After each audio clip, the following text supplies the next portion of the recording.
પહેલાં તો Sardardham vision mission અને ગોલ એટલે કે સરદારધામના જે 5 લક્ષ બિંદુઓ નક્કી કરેલા છે એ લક્ષ બિંદુઓ અને ત્યારબાદ આદરણીય પ્રધાનમંત્રી શ્રી આ કાર્યક્રમે જે પધારવાના છે એ કાર્યક્રમની વિશેષતા શું છે?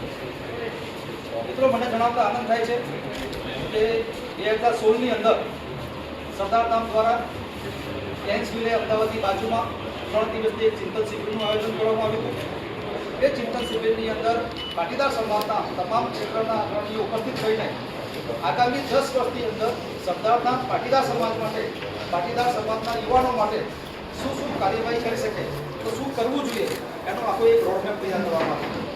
અને સરદારધામ દ્વારા જેમ મલ્ટીનેશનલ કંપનીમાં જે કોર્પોરેટ કંપનીની અંદર જે પ્રકારે સંચાલન થતું હોય છે, જે પ્રકારે વહીવટ થતું હોય છે, એ પ્રકારે એક 10 વર્ષના વિઝન મિશન અને ગોલ સાથે કોઈ રોડમેપ તૈયાર કરવામાં આવ્યો હતો.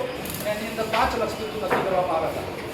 સૌથી પહેલું લક્ષ બિંદુ પાટીદાર સમાજના જરૂરિયાતમંદ અને તેજસ્વી દીકરા દીકરીઓને પ્લેટફોર્મ પૂરું પાડવા માટે તમામ પ્રકારની સુવિધાઓ સાથેનું અદ્યતન 10,000 દીકરા દીકરીઓ રહી શકે તેવું પરવડે તેવું છાત્રાલય કમ ઇન્સ્ટિટ્યૂટનું નિર્માણ કરવું.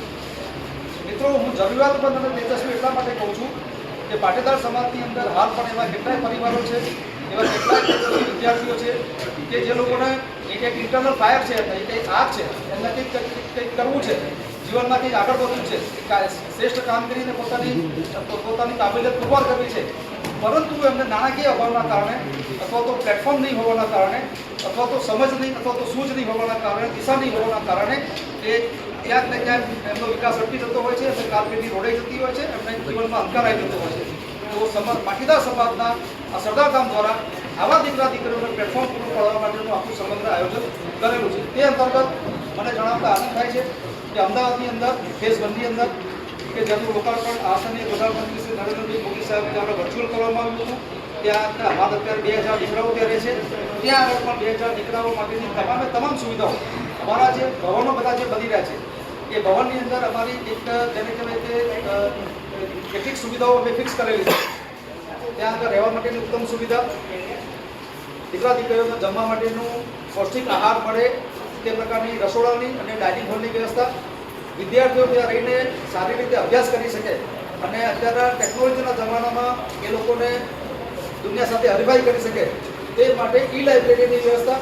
ઈ લાઇબ્રેરીની અંદર જે કમ્પ્યુટર હોય છે એ કમ્પ્યુટરની અંદર જીપીએસસી યુપીએસસી જે તૈયારી કરતા હોય દીકરા દીકરીઓ માટે લગભગ 5,000 કરતાં વધુ વિડીયો અને 10,000 કરતાં વધુ બુક્સ એની અંદર અપલોડ કરેલી હોય છે. એની અંદર 75,000 કરતાં અલગ અલગ પ્રકારના વધુ પેપર્સ અંદર અપલોડ કરેલા હોય છે. એટલે આ પ્રકારની અદ્યતન ઈ લાઇબ્રેરી હોય છે. ત્યાં ફિઝિકલ લાઇબ્રેરીનું પણ પ્રોવિઝન હોય છે. એ સિવાય ત્યાં આગળ ઇન્ટરવ્યૂ રૂમ પણ હોય છે. વોક ઇન્ટરવ્યૂ માટેના રૂમનું પ્રોવિઝન હોય છે. ગ્રુપ ડિસ્કશન માટેના રૂમ હોય છે. વિદ્યાર્થીઓ ત્યાં આગળ પોતાનું સ્વસ્થ શરીર રાખી શકે અને યોગા કરી શકે એના માટે જિમ્નેશિયમ અને યોગા હોલનું પણ પ્રોવિઝન છે.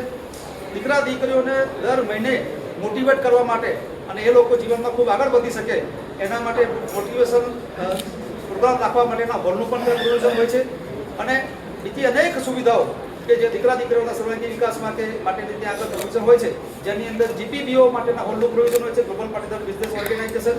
અને આ રીતે પાટીદાર સમાજના દીકરા દીકરીઓને જેને નોકરી કરવી હોય ખાનગીમાં, જેને સરકારી નોકરી કરવી હોય, જેને બિઝનેસ કરવો હોય, જેને સ્ટાર્ટઅપમાં આગળ વધવું હોય, તમામ જરૂરિયાતો એક જ ભવનમાં ઉપલબ્ધ થાય એ પ્રકારના ભવનોનું નિર્માણ થઈ રહ્યું છે.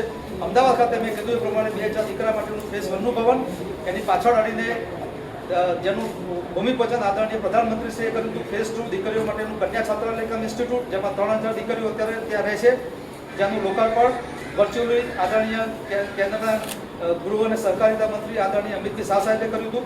તેમ કહીને 5000ના દીકરા દીકરીઓ ત્યાં અમદાવાદની અંદર અત્યારે હાથ પોતાની કારકિર્દી બનાવી રહ્યા છે અને આગળ વધી રહ્યા છે. સરદારધામ દ્વારા નક્કી કરવામાં આવ્યું કે તમામ ઝોનની અંદર ગુજરાતના એક ભવન ઊભું કરવામાં આવે, જેથી કરીને બધા ઘનશ્યામભાઈ કોરડ છે એ અમારા ટ્રસ્ટી છે, એ પણ ભૂમિદાતા છે અને એમણે પણ આ ભવનના નિર્માણમાં પોતાનું ખૂબ સરસ યોગદાન આપેલું છે.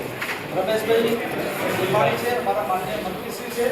અમારા મધ્ય ગુજરાતમાં મારી જમણી બાજુએ આદરણીય ગૌતમભાઈ ગણકરિયા સાહેબ છે, તેઓ પૂર્વ રાજ્યના ગૃહમંત્રી છે. અને આખો જે કાર્યક્રમ છે આદરણીય પ્રધાનમંત્રી આવવાના છે, એ કાર્યક્રમની માઇક્રો પ્લાનિંગ કરીને કાર્યક્રમને સફળ બનાવવા માટેની જવાબદારી તેમના શ્રી દેશે ખૂબ સુંદર આયોજન કર્યું છે. એમાં ગૌતમભાઈ ગણકરિયા સાહેબ ઉપસ્થિત છે. સરદાર ગામના માનદ મંત્રી આદરણીય ચાર્ટર્ડ એકાઉન્ટન્ટ વિજય પટેલ સાહેબ છે કે અમારા સરદાર ગામનું એકાઉન્ટિંગનું અને અમારું FCRA એથી માંડીને તમામ જે બાબતો છે એનું ખૂબ સારી રીતે સંચાલન કરે છે. બાજુમાં વિક્રમભાઈ ઝાલાવાડિયા સાહેબ છે, ડેપ્યુટી રિટાયર્ડ કમિશનર છે, અમદાવાદ મ્યુનિસિપલ કોર્પોરેશનમાં હતા.